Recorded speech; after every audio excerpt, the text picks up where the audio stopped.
hanya dengan Rp15.000 per bulan, Anda telah turut berpartisipasi dalam menyebarkan dakwah bersama Tarbiyah Sunnah. Barakallahu fikum. Bismillahirrahmanirrahim. Assalamualaikum warahmatullahi wabarakatuh.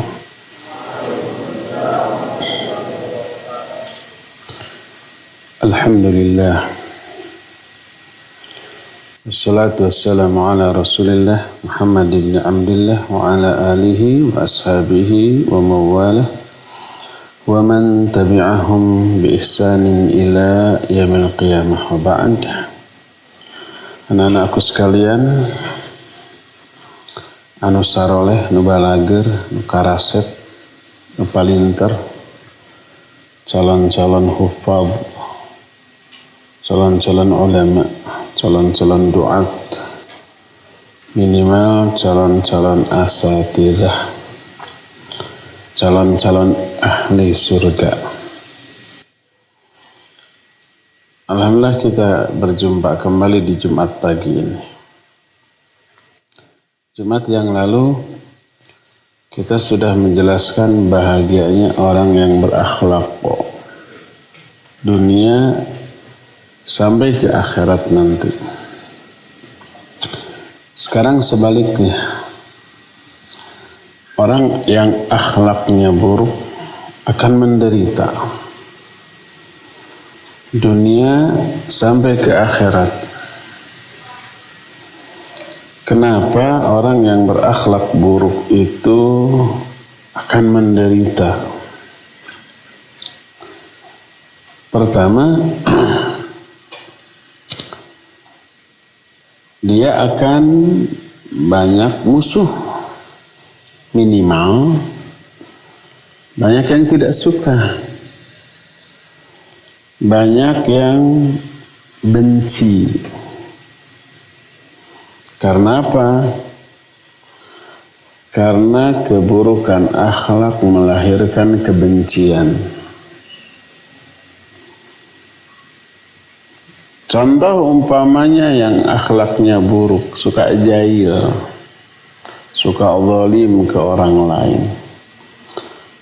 Kita lagi baca buku, direbut bukunya. Suka nggak kita? Nggak suka. Dia sering ngejek kita, menghina kita. Apa perasaan kita kepada dia? Nggak suka, benci, akhirnya menjauh. Jadi keburukan akhlak melahirkan kebencian.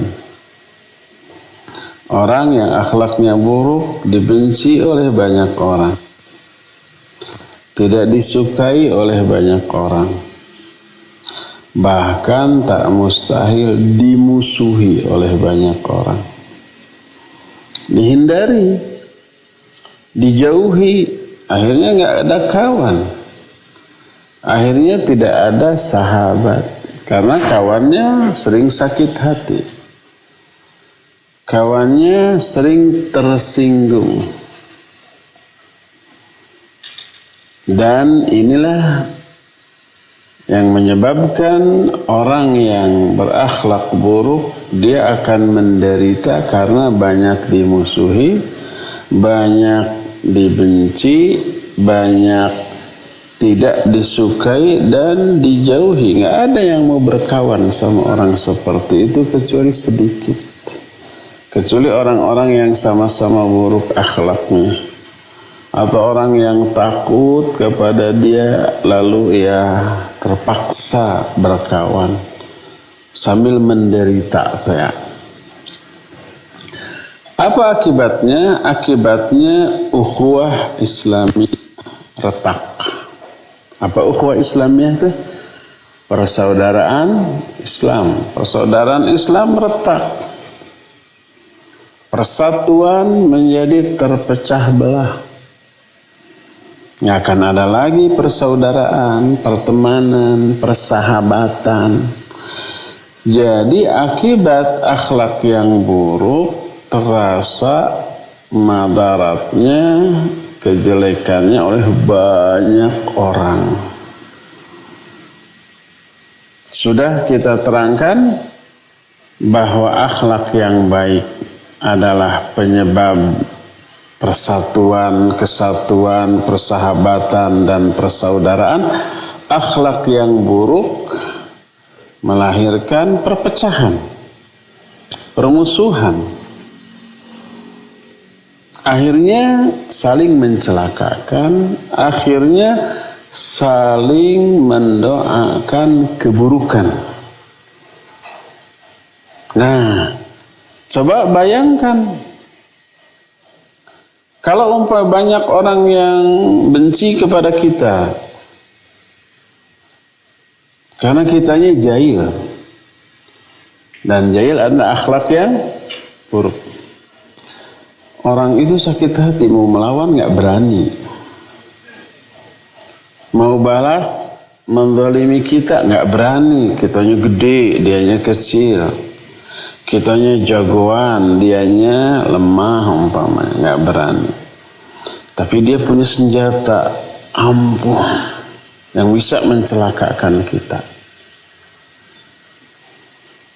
Orang yang lemah sering dibully, sering dihina, sering diejek, sering dizalimi, punya senjata ampuh. Cung, siapa yang tahu apa senjata ampuh itu? Jawab. Apa? Doa, Masya Allah. Siapa namanya? Firman. Firman apa?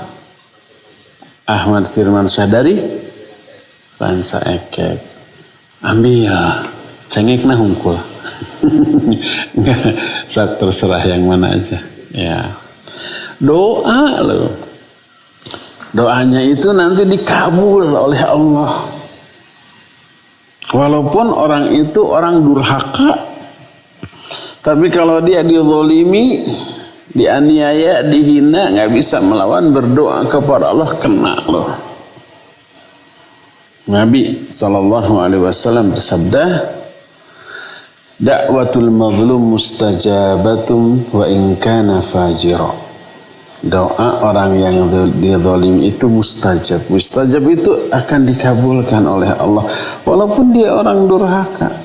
Bahkan orang kafir lemah kita getok, kita cubit, kita sindrik, kita hina, dia nggak bisa melawan. Sakit hati sampai nangis menjerit, berdoa kepada Allah. Dia kafir loh, bukan Islam. Tapi berdoa kepada Allah. Doanya agar kita celaka. Bisa kena itu, dikabul oleh Allah. Apalagi kalau enggak kafir, muslim. Apalagi muslim yang soleh. Apalagi muslimnya talibul ilm.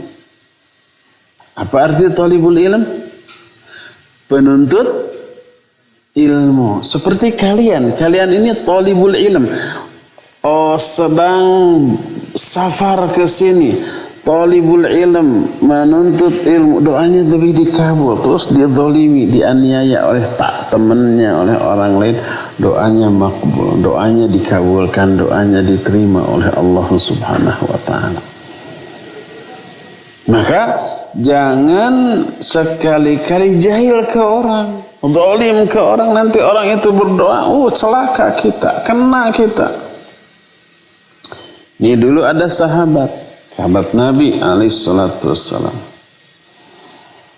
Namanya Sa'ad bin Abi Waqqas radhiyallahu anhu. Dia difitnah oleh orang. Dia zalimi kan? Dia ambil wudu, dia sholat 2 rakaat. Sholat syukrul wudu. Setelah itu dia berdoa. Allahumma in kana kadhiba. Ya Allah, kalau orang itu dusta, panjangkan umurnya, panjangkan penderitaannya. Biar umurnya panjang tapi lama menderita gitu. Walaupun panjang umur tapi nggak bahagia. Dikabul oleh Allah SWT karena dia zalim. Sa'ad bin Abi Waqqas korban kezaliman, difitnah. Akhirnya berdoa kepada Allah agar orang itu dipanjangkan umurnya, tapi dipanjangkan penderitaannya. Seumur hidupnya menderita. Dikabul sampai lebih dari 100 tahun usianya. Anaknya meninggal, istrinya meninggal, gak punya turunan lagi. Dia sendirian di masa tua. Bayangkan gak ada yang ngurus, gak ada yang peduli. Sampai alisnya pun panjang menutupi kedua matanya. Dan di masa tuanya dia ini gila, ngeganggu orang, anak-anak yang main, yang lewat, wanita-wanita gitu, menderita. Dia berkata, saya korban doa Sa'ad bin Abi Waqqas. Karena itu sampai dia nggak punya rumah, makan di mana, tidur di mana, sampai matinya pun nggak ketahuan, tiba-tiba mayatnya tergeletak di jalan. Bayangkan.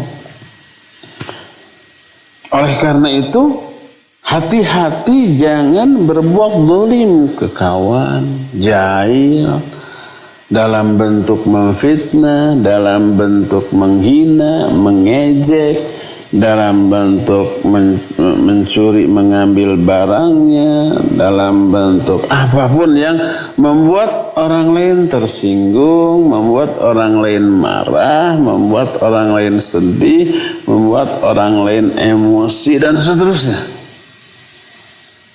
Karena dia punya senjata yang sangat ampuh, itu doa. Maka rugi, celaka, akan menderita orang yang zalim tadi. Dan kezaliman adalah keburukan akhlak. Maka rugi banget orang yang akhlaknya buruk. Karena dia selain dimusuhi, selain dibenci, selain dijauhi, juga bisa-bisa didoakan dengan doa keburukan oleh kawannya, oleh banyak orang. Dia akan menderita. Jadi yang pertama, kerugian pertama, penderitaan pertama bagi orang yang akhlaknya buruk. Pertama, dibenci, dijauhi, dimusuhi, tidak disukai, sehingga nggak ada kawan, nggak ada saudara, nggak ada sahabat. Keduanya, dia bisa didoakan keburukan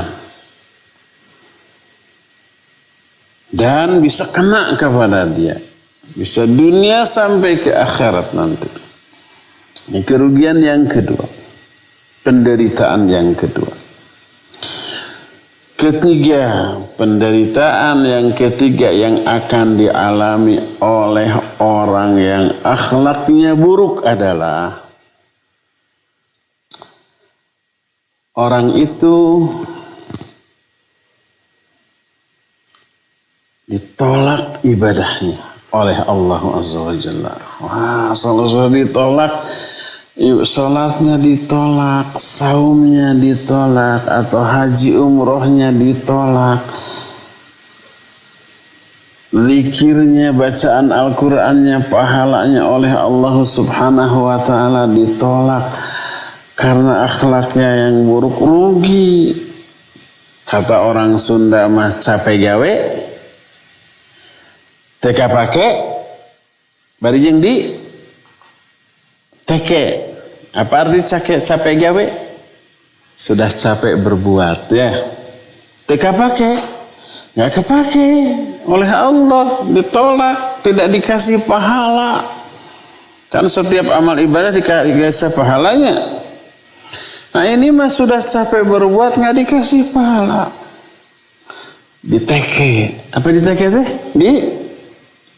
Digetok. Dihukum, diazab oleh Allah Subhanahu wa Ta'ala. Kok bisa orang yang akhlaknya buruk, ibadahnya ditolak? Karena akhlak yang buruk menjadi tanda nggak benernya ibadah yang dilakukan oleh orang itu.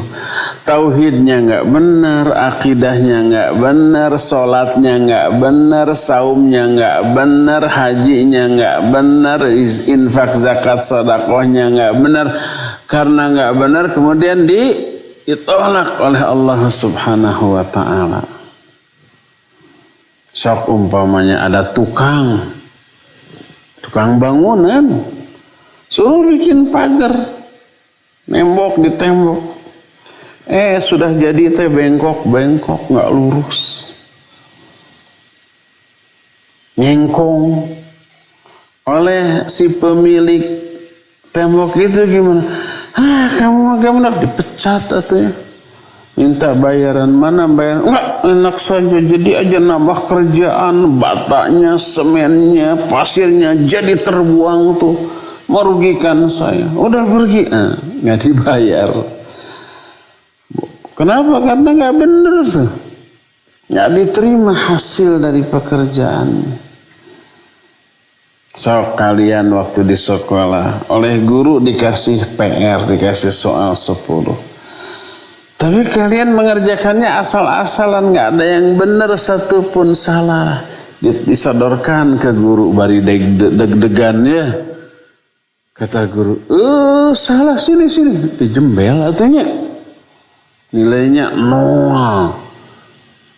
Kamu ngerjain kok asal-asalan, nggak ada yang benar satupun. Sini, disetrap. Berdiri kamu di depan. Angkat kaki sebelah. Tangannya diangkat 2 jam. Ya, ditolak itu PR-nya. Tidak diterima oleh guru, tidak diberi nilai kecuali 0 dan dihukum. Dia mengerjakan. Ada yang pernah gitu nggak di sekolah? Ngaku? Nggak ada. Pala inter kalian banyak. Kalau dikasih soal 10, semuanya dijawab. Ya, nilainya 10. Orang lain 100. Kalau 10 berarti yang benar 1. Jadi mengerjakan, tapi nggak diterima oleh guru dan dihukum, dijembel pipi nata sampai merah. Kalau dulu saya waktu SMP-nya nakal, bukan saya yang nakal, kawan-kawan saya membagir. Kawan-kawan kalau nakal atau dikasih PR terus nggak dikerjakan, suruh ke depan. Dijembel tuh bukan pipinya loh, apanya? Pahanya. Sini pahamu. Sakit itu. Sampai ada yang nangis. Apa akibatnya? Kapok.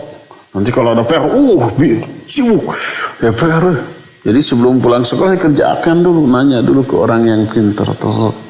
Biar besoknya itu tenang, tidak kena hukuman.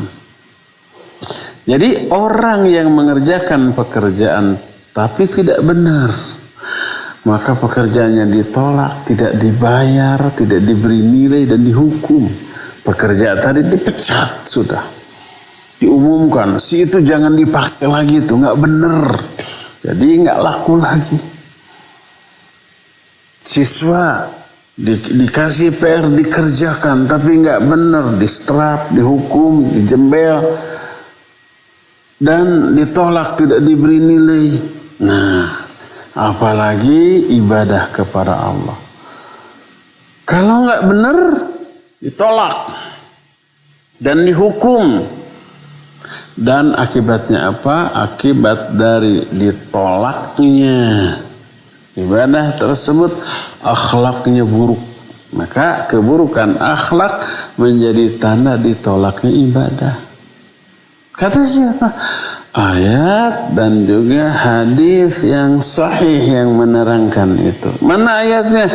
Allah berfirman dalam surah Al-Jathiyah. Kata Allah Subhanahu wa ta'ala, Innas salata tanha, terus anil fahsyai wal munkar. Sesungguhnya salat itu mencegah dari perbuatan keji dan munkar.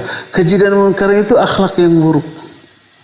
Salat mencegah pelakunya dari akhlak yang buruk. Mestinya kalau sudah salat akhlaknya baik, nggak jahil lagi ke orang, nggak menghina lagi orang lain, nggak memfitnah lagi orang lain, tidak menyakiti lagi orang lain. Kalau salatnya benar, karena menyakiti orang lain itu keji dan mungkar, menghina keji dan mungkar, mencela, mengganggu keji dan munkar.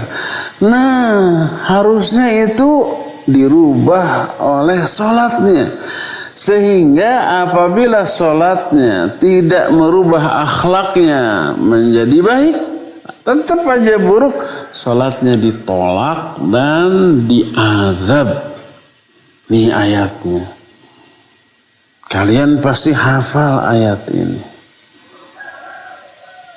Allah berfirman, coba siapa yang tahu ayatnya, mana ayatnya? Cung. Ya, siapa namanya? Ridho? Siapa? Fikri. Apa Fikri? Bukan yang tadi. Kalau orang sholat nggak benar bakal diazab. Ayo. Dari mana Fikri? Pangalengan.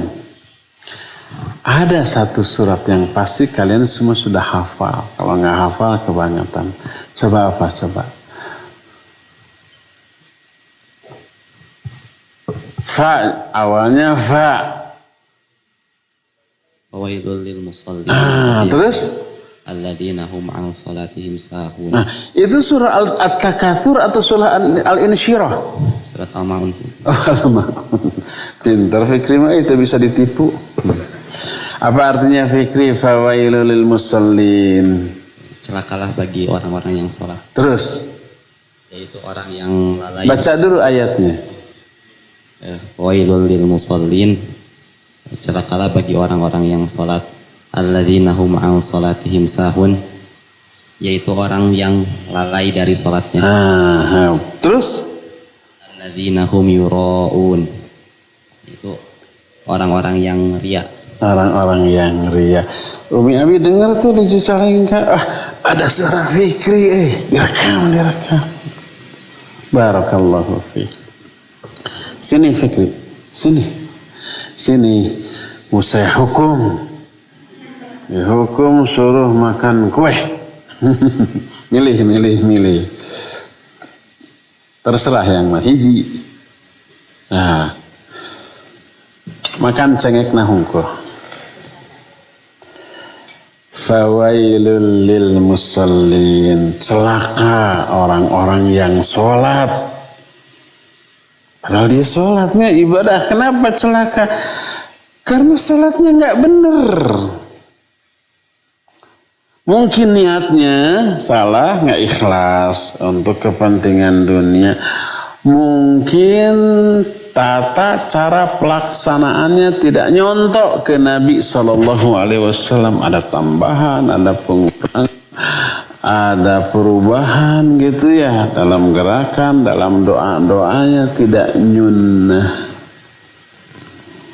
Kalau tidak sesuai dengan contoh Nabi ditolak. Man amila amalan laisa alaihi amruna fahuwa raddun. Siapa orang yang mengamalkan satu amalan tapi tidak mencontoh kepada aku, amalan itu ditolak, tidak akan diterima. Tuh.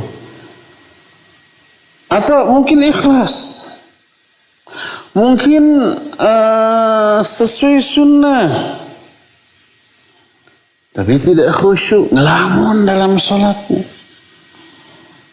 Dalam sholatnya ingat pelajaran, ingat urusan dunia, ingat ini, ingat itu gitu ya.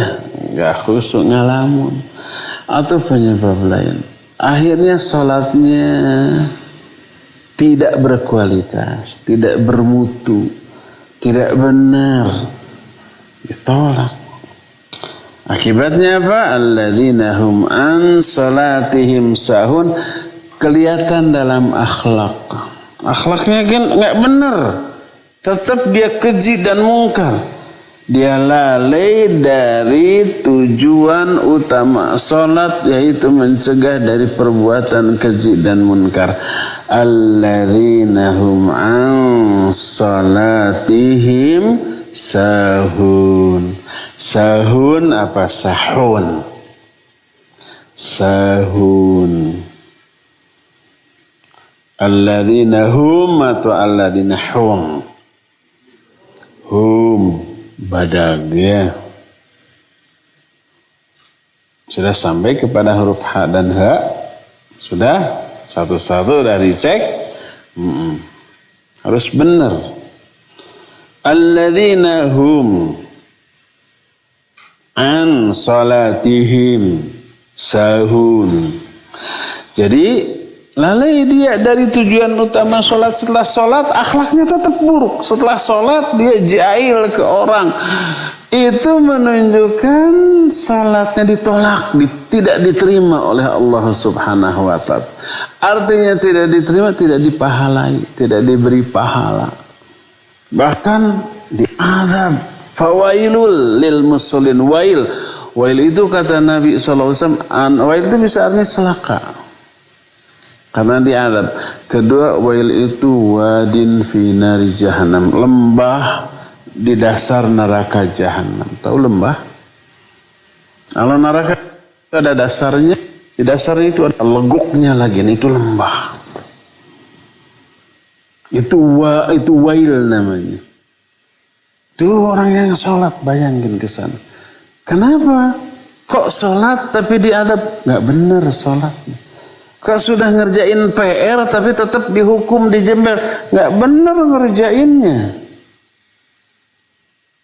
Jadi akhlak yang buruk sebagai pertanda sholatnya ditolak. Mau sholatnya ditolak apa tidak? Nauzubillah, amit-amitnya. Jangan sampai sholat-sholat kita ditolak. Padahal sehari minimal 5 kali. Itu hanya yang fardunya aja. Belum yang sunnahnya, rawatibnya, tahiyatul masjidnya, syukur wudunya, sholat tahajudnya, dan yang lain-lainnya. Tuh. Tidak hanya sholat, saum juga begitu. Baik yang fardu, seperti yang fardu itu saum apa? Ramadan. Apalagi saum yang fardu? Apa? Ada yang tahu saum yang fardu selain Ramadan yang wajib hukumnya? Cung. Siapa? Fikri lagi nggak apa-apa. Apa Fikri? Saum nazar. Barakallahu fiik. Fikri sini lagi Fikri. Yang tadi udah habis belum? Belum sini? Nggak apa-apa. 2 kali jawab, 2 kali hadiah. So, mau lontong, mau bakso, mau kupat tahu, mana? Nggak ada katanya. Bener lontong, saya sebut lontong pertama kali, diambil lontongnya. Tuh. Saum nazar. Contoh gini.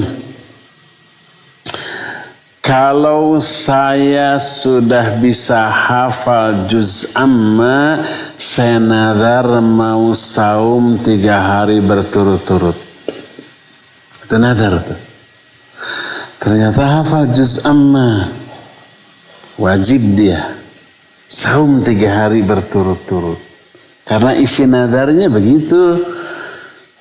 Kalau enggak saum, dosa dia.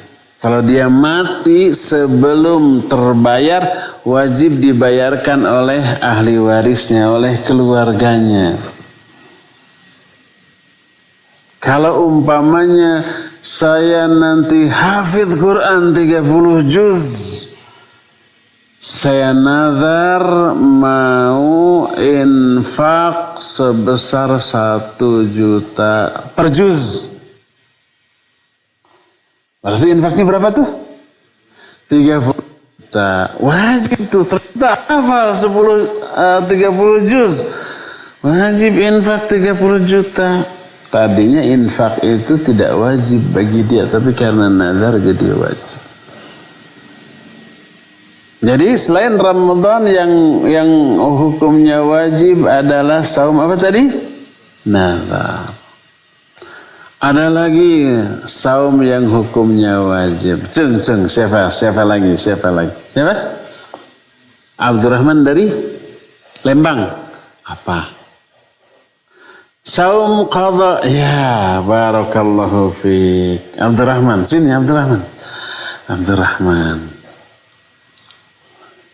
Abinya uminya dengar.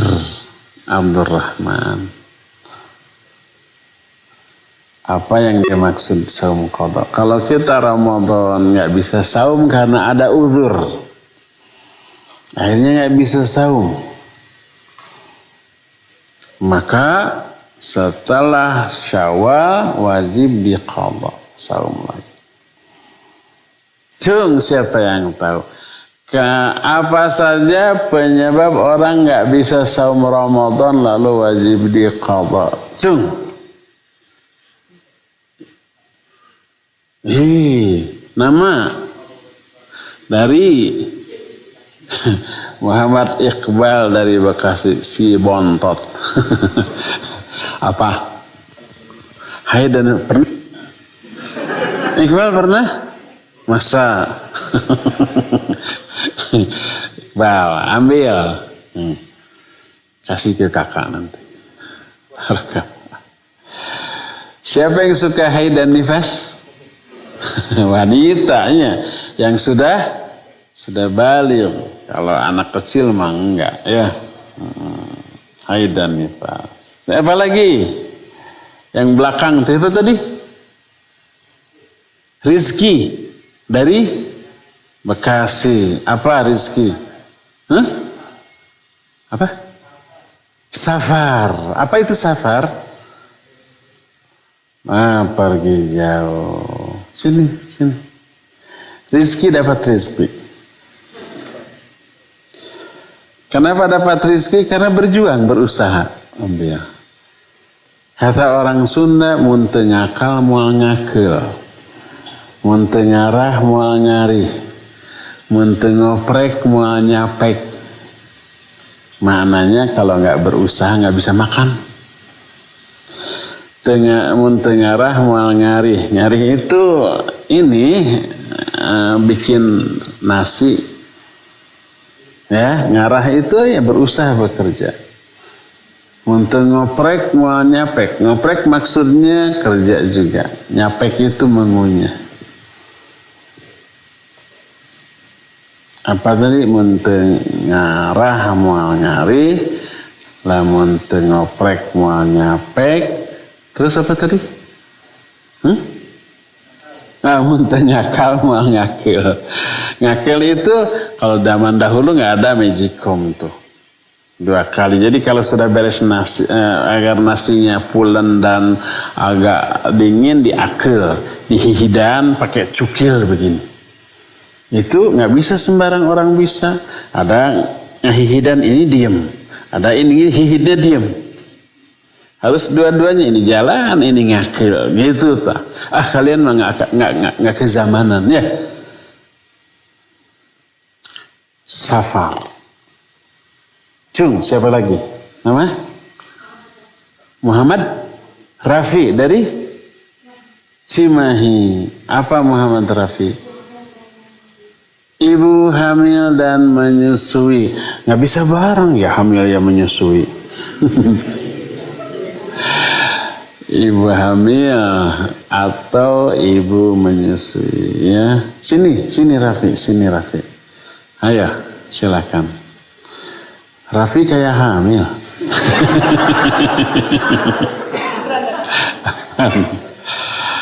Ya.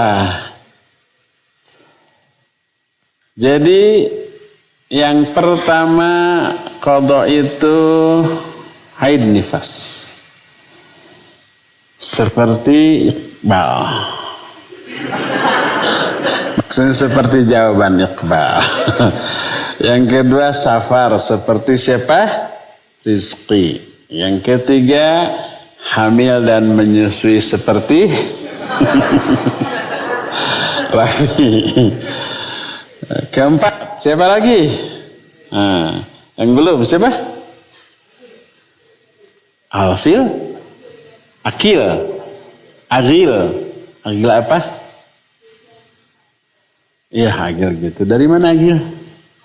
Bekasi. Apa Agil? Udah safar tadi. Kalau safar perbuatannya sakit. Sakit hati. Contoh sakit apa, Hagil? Sakit apa?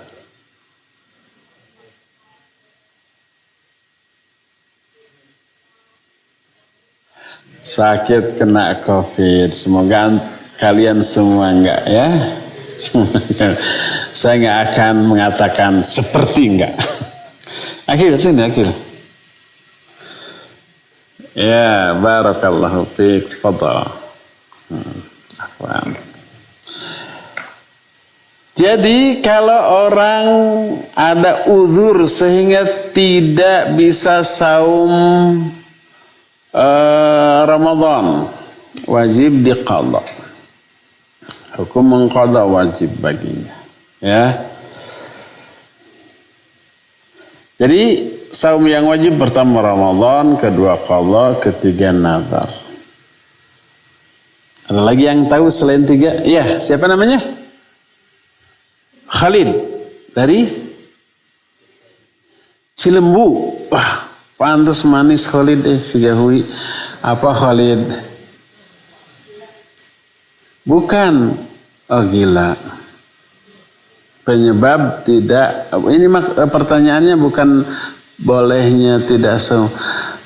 Pertanyaannya yang saum yang wajib selain saum Ramadan, selain saum nazar. Apa?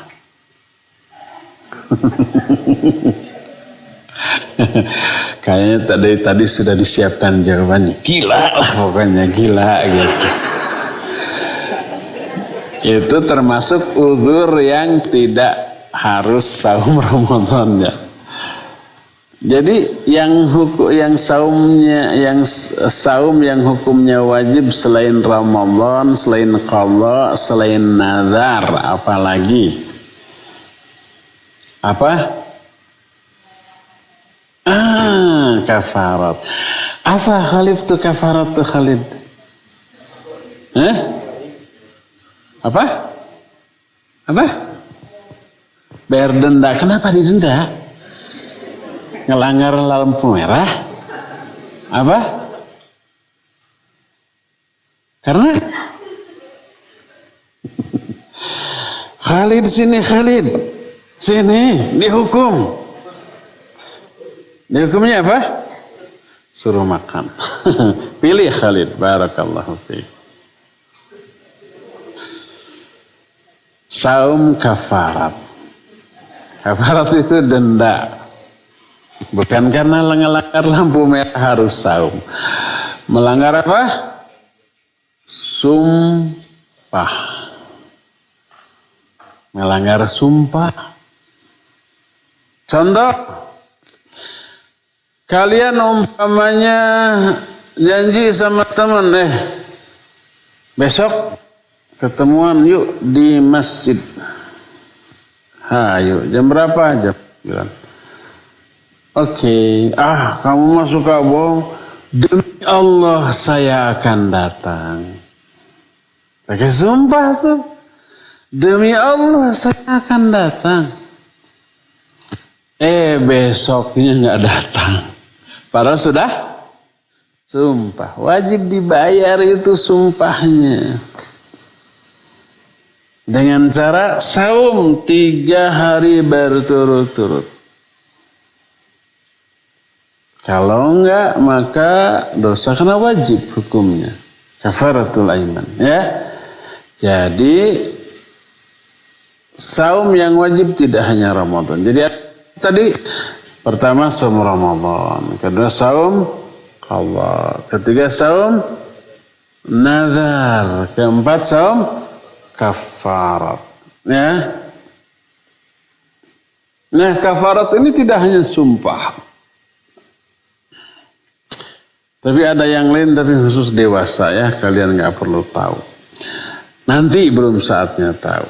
Nah jadi saum baik yang wajib ataupun yang sunnah, kalau saumnya benar, saumnya diterima oleh Allah, maka saumnya itu akan membuahkan akhlak yang baik.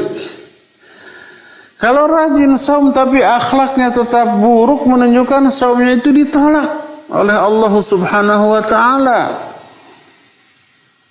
Saumnya rajin Senin Kamis bahkan Daud, tapi kok jalannya juga rajin ya. Ngehina orangnya juga rajin. Ngebully kawannya rajin. Ngajegernya rajin. Saumnya rajin, serba rajin. Yang baik-baik rajin, yang buruk-buruk juga rajin. Maka rajinnya dia dalam melakukan keburukan menunjukkan ibadah saumnya juga ditolak. Salatnya ditolak, saumnya ditolak. Karena buah dari saum adalah kemuliaan akhlak. Ketika saum orang akhlaknya buruk, ditolak tuh saumnya. Kalian lagi saum Ramadan, tapi menghina. Batal nggak saumnya? Tidak batal. Tapi saumnya nggak ada pahalanya. Saumnya tidak dibutuhkan oleh Allah. Nabi SAW bersabda, "Man lam yada qawla zur wal amala bihi wal jahl, falaysa lillahi hajatun fi ayyada ta'amahu wa syarabah." Hadis itu sahih riwayat Imam Muslim. Siapa orang yang ketika saumnya dia tidak meninggalkan ucapan dan perbuatan yang buruk, yang sia-sia. Ketika saum ucapannya buruk, kasar, menghina, menggibahi, mencela, menyakiti, perbuatannya juga begitu. Maka Allah nggak butuh terhadap saum orang itu, nggak akan diterima. Allah tidak butuh kepada perbuatan dia meninggalkan makan, meninggalkan minum, meninggalkan syahwat, nggak butuh. Oleh Allah ditolak kalau saumnya tidak dibarengi dengan kemuliaan akhlak. Maka saum harus melahirkan kemuliaan akhlak. Kalau akhlaknya buruk menunjukkan saumnya ditolak. Salatnya ditolak. Tauhidnya, imannya tergerus dengan keburukan akhlak. Demikian juga infak, sedekah atau zakatnya ada pahala, tapi karena akhlaknya tetap buruk setelah zakat menunjukkan ada kesalahan ketika zakat atau infaknya. Mungkin niatnya ingin dipuji. Atau ada kesalahan lainnya. Termasuk hajinya, umrohnya. Sudah haji, sudah umroh, akhlaknya nyebelin terus. Menunjukkan haji umrohnya itu ditolak. Jadi salah satu bahaya dan kerugian dari akhlak yang buruk adalah ditolaknya apa? Ibadah. Apapun bentuk ibadahnya, semua bentuk ibadahnya ditolak kalau akhlaknya buruk. Jadi kena dengan peribahasa 3 kalimat dalam bahasa Sunda tadi. Capek gawe, terus teka pakai, barijeng di teke. Apa arti capek gawe? Sudah capek berbuat, capek beramal. Sudah capek-capek saum seharian penuh tuh, ya lapar, ya hausnya, ya lemes. Teka pakai. Apa arti teka pakai? Tidak dipahalai, tidak diberi pahala. Diteke, apa diteke? Diberi azab, hukuman. Rugi kita, ya. Capek gawe teka pakai, barijeng diteke adalah sebuah kerugian yang besar. Jadi kita lihat betapa bahaya yang akan diterima oleh Allah orang yang akhlaknya buruk. Dia akan menderita lahir dan batin, dunia sampai ke akhirat nanti. Sudah berapa tuh kerugian atau penderitaan yang dialami oleh orang yang akhlaknya buruk? Pertama tadi apa? Orang yang akhlaknya buruk dibenci, dimusuhi, dijauhi, nggak ada kawan, nggak ada sahabat, nggak ada teman dekat, nggak ada saudara, ya. Kedua apa? Bisa didoakan keburukan. Ketiga apa? Ditolaknya ibadah-ibadah yang dia lakukan. Kira-kira orang itu rugi atau tidak untung? Rugi dan tidak untung ya. Ini baru 3 loh. Ya, yang berikutnya nanti akan kita teruskan di hari Jumat yang akan datang. Untuk sekarang cukup sampai di sini dan kita masuki sesi tanya jawab. Wassallallahu ala nabiyina Muhammadin wa ala alihi wasallam. Silakan kalau yang mau bertanya ngacung.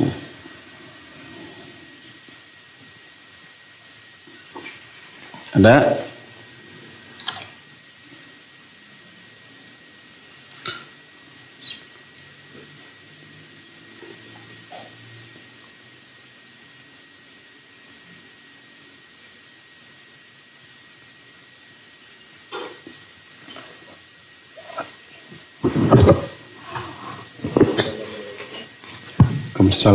Assalamualaikum warahmatullahi wabarakatuh. Nama. Nama Ahmad Firmansyah. Ahmad Firmansyah dari Ranca Ekek. Saya mau nanya bagaimana supaya kita tidak terjerumus oleh orang yang berakhlak buruk. Syukron. Wassalamualaikum warahmatullahi wabarakatuh. Waalaikumsalam warahmatullahi wabarakatuh. Bagaimana agar kita tidak terjerumus ke dalam akhlak yang buruk? Berakhlaklah yang baik, maka akhlaknya tidak akan buruk. Enteng jawaban tanya. Bagaimana caranya agar akhlak kita tidak buruk? Pertama, ketahuilah bahaya dari akhlak yang buruk. Setelah kita tahu bahayanya, kita akan menghindari. Kenapa kita tidak berani menerobos lampu merah ketika pakai motor atau mobil?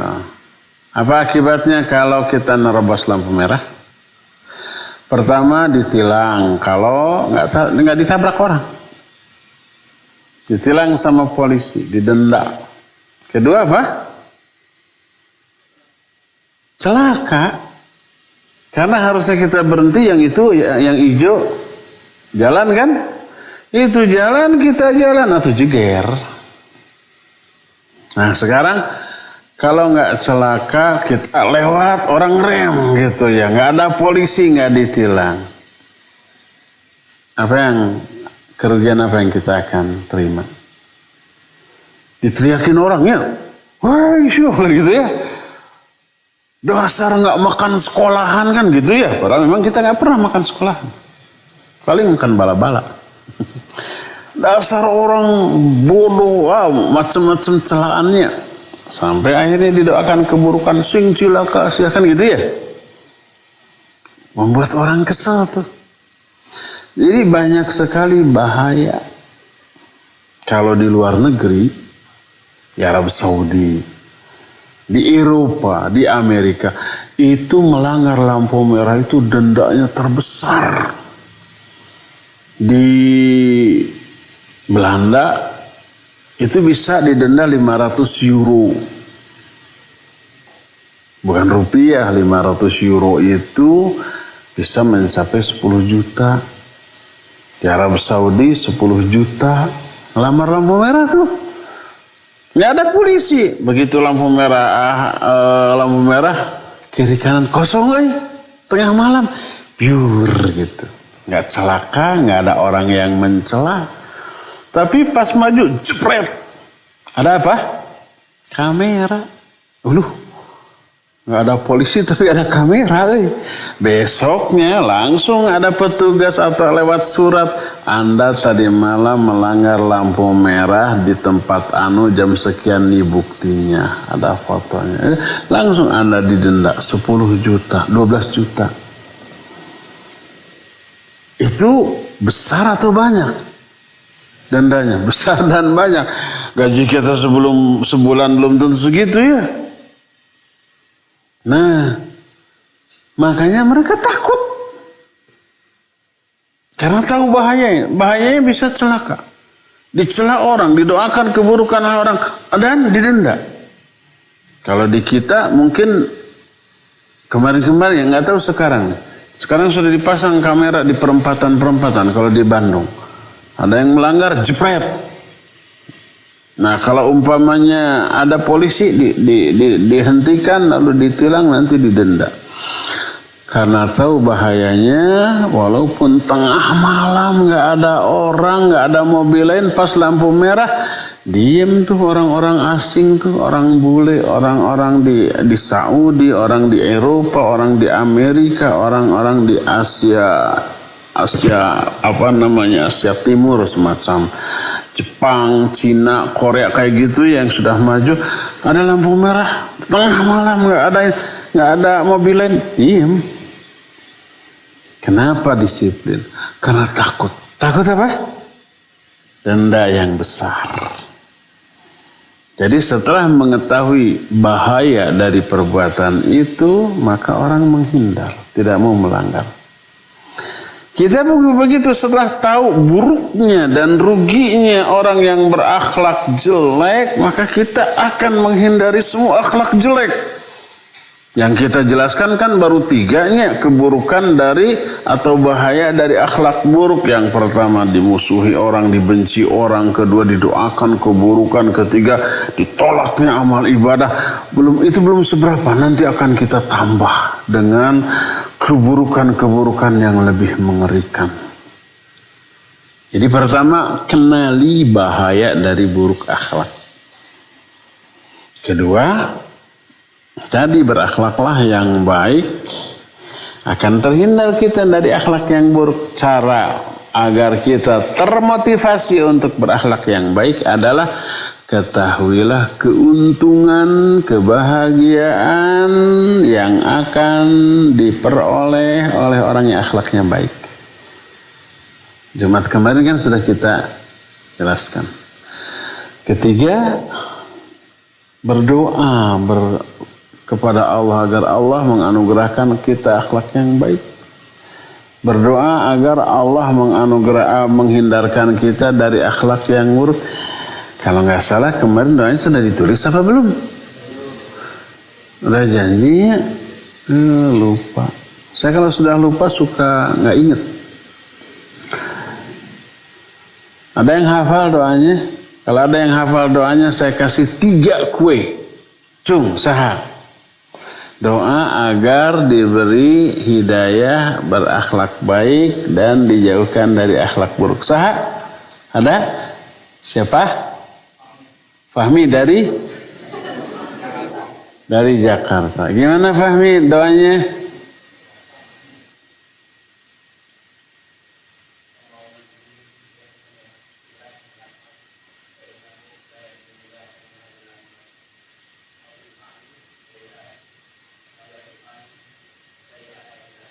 Ulangi, biar masuk, biar Umi Abi dengar di Jakarta.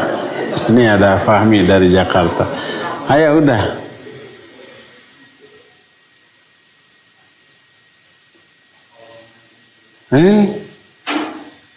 Tes. Tiupan panas.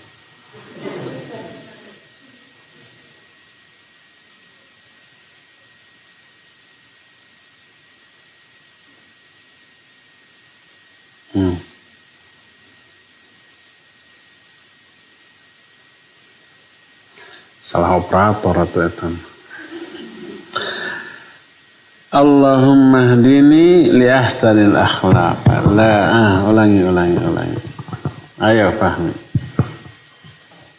Allahumma hdini li ahsanil akhlaq fa innahu la yahdini li ahsaniha illa ant. Wasrif anni sayyi'aha la yasrif anni sayyi'aha illa ant. Yang pertama jangan pakai fa innahu. Coba ulangi. Allahumma hdini li ahsanil akhlaq la yahdini li ahsaniha illa ant. Wasrif anni sayyi'aha la yasrif anni sayyi'aha illa ant. Apa artinya? Allahumma, ya Allah, Allahumma hdini li ahsanil akhlaq. Ya Allah, tunjukkan saya pada akhlak yang baik. La yahdini li ahsaniha. Jadi cara agar kita tidak terjerumus ke dalam akhlak yang buruk, pertama, ketahuilah bahaya dari akhlak yang buruk.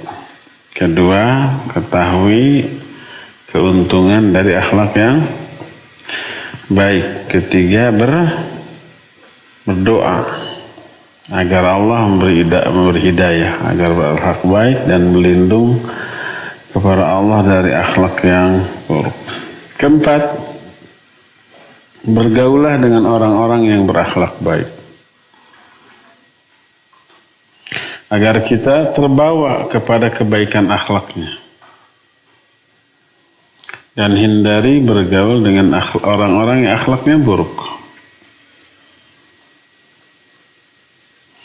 Inilah 4 cara di antara banyak cara agar terhindar dari akhlak yang buruk. Wallahu a'lam. Ada lagi pertanyaan, Cung? Yang lain selain siapa? Duh, lupa lagi. Bukhari, selain Bukhari. Antum udah nanya belum tadi? Belum. Iya, udah. Silakan Bukhari. Silakan sebut nama. Assalamualaikum warahmatullahi wabarakatuh. Waalaikumsalam warahmatullahi wabarakatuh. Nama saya Ridho Rizmidani. Dari Cimahi. Ustaz, afwan, pertanyaannya berbeda materi. Saya pernah mendengar Ustaz katanya kalau membaca surat Al-Mulk sebelum tidur bisa menyelamatkan kita dari azab kubur, atau apa itu benar Ustaz? Wassalamualaikum warahmatullahi wabarakatuh. Waalaikumsalam warahmatullahi wabarakatuh. Iya. Apa benar kalau membaca surah Al-Mulk? Surah keberapa itu, Ridho? Ada yang tahu surah keberapa Al-Mulk? Jangan dicek. Ke-60? 67. Kenapa disebut surah Al-Mulk? Karena ada kata-kata Al-Mulk. Di ayat keberapa? Ayat pertama. Tabarakalladzi biyadihil mulk. Maha barakah Allah yang di tangannya lah Al-Mulk, kekerajaan. Dan itu awal dari juz yang ke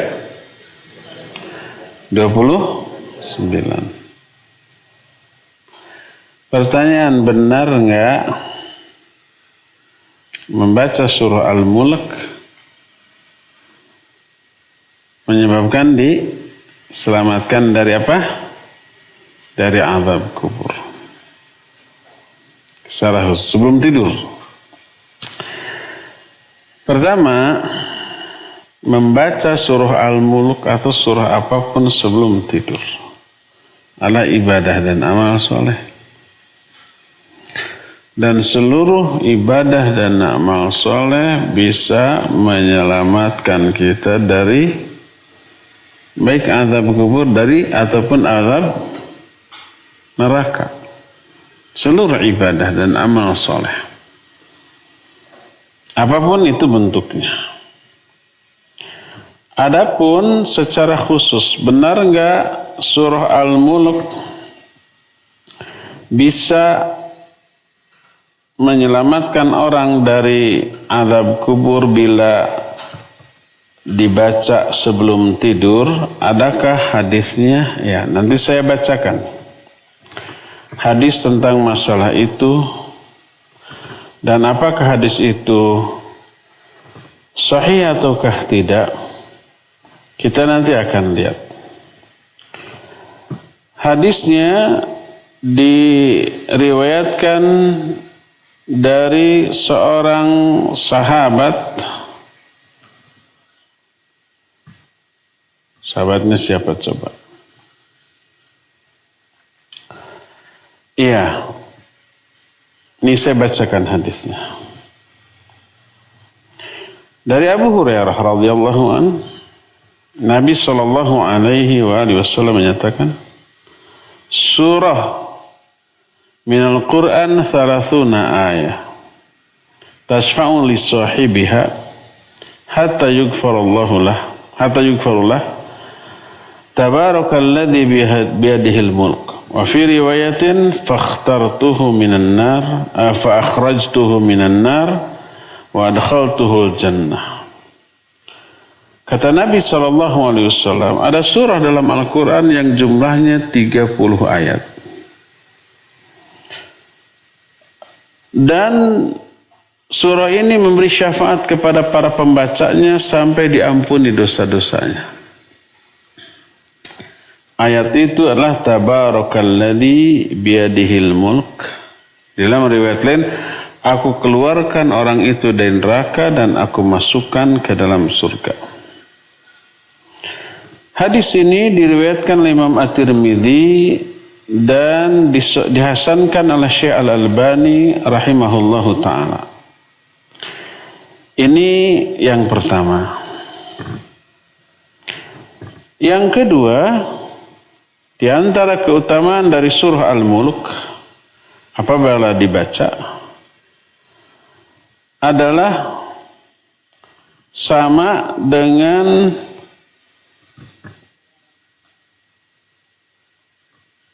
yang tadi, inna surah fil Quran 30 ayah syafaat di rajulin hatta ghufir lahu wa hiya tabarakalladzi biyadihil mulk. Ada satu surat di dalam Al-Quran, siapa orang yang membacanya maka menyebabkan orang tersebut diampuni dosa-dosanya. Ini yang pertama. Jadi surah Al-Mulk apabila dibaca tapi tidak sebelum tidur akan memberi syafaat. Adapun hadis yang menerangkan membaca surah Al-Mulk sebelum tidur akan diselamatkan dari api neraka diterima dari Abdullah bin Mas'ud radhiyallahu anhu. Dia berkata bahwa Abdullah bin Mas'ud berkata, man qara'a tabarakalladzi biyadihil mulk kulla lailatin mana'ahu Allahu biha min adzabil qabr. Wa kunna fi ahdi Rasulillah sallallahu alaihi wasallam nasfihal amani'ah lamma tamna'u an sahibiha min syarrin wa tunjihi minal adzab wal alam fil qabr wa yaumil qiyamah. Kata Abdullah bin Mas'ud, siapa yang membaca surah Al-Mulk tiap malam. Ini bukan perkataan Nabi, tapi perkataan Abdullah bin Mas'ud. Maka Allah akan menyelamatkan dia dari azab kubur. Lalu kata Abdullah bin Mas'ud, kami para sahabat di masa Rasul sallallahu alaihi wasallam menamakan surah Al-Mulk dengan sebutan surah Al-Mani'ah. Artinya yang mencegah. Karena ini termasuk mencegah dari perbuatan yang buruk dan menyelamatkan dari siksa kubur pada hari kiamat. Ini ada hadisnya ya ada.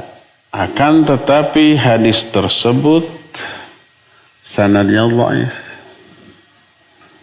Sehingga tidak bisa dipakai untuk mengamalkan sebuah amalan yang kemudian dianggap sunnah. Jadi intinya membaca surah Al-Mulk bagus. Karena tadi akan menyebabkan diampuninya dosa dan menjadi syafaat bagi para pembacanya. Ini secara umum.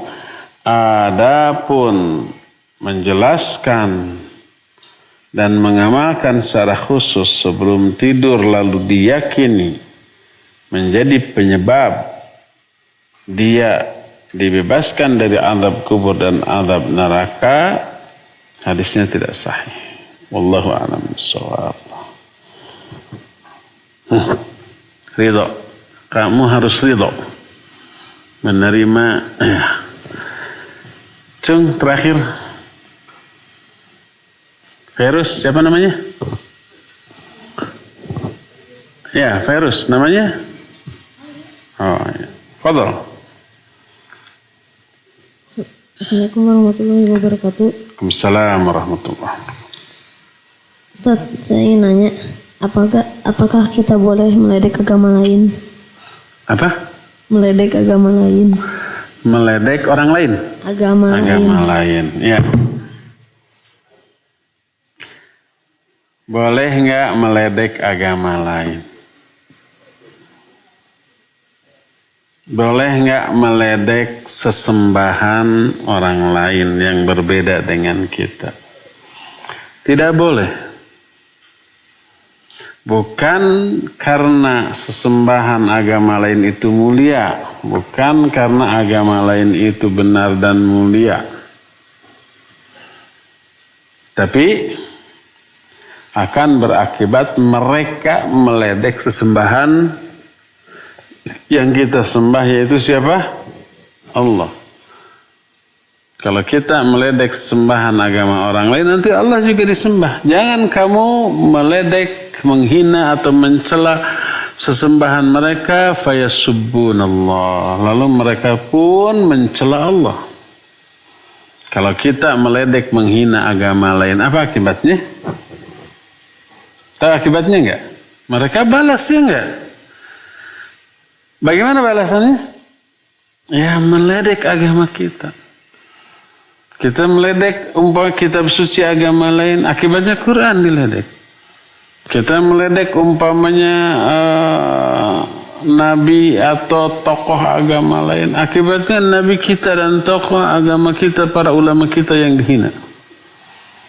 Jadi terlarangnya meledek sesembahan agama lain atau meledek agama lain atau nabi atau tokoh-tokoh agama lain bisa menyebabkan mereka membalas meledek agama kita, sesembahan kita, kitab suci Al-Quran kita, nabi kita, dan tokoh-tokoh agama kita, ya. Maka tidak boleh. Virus.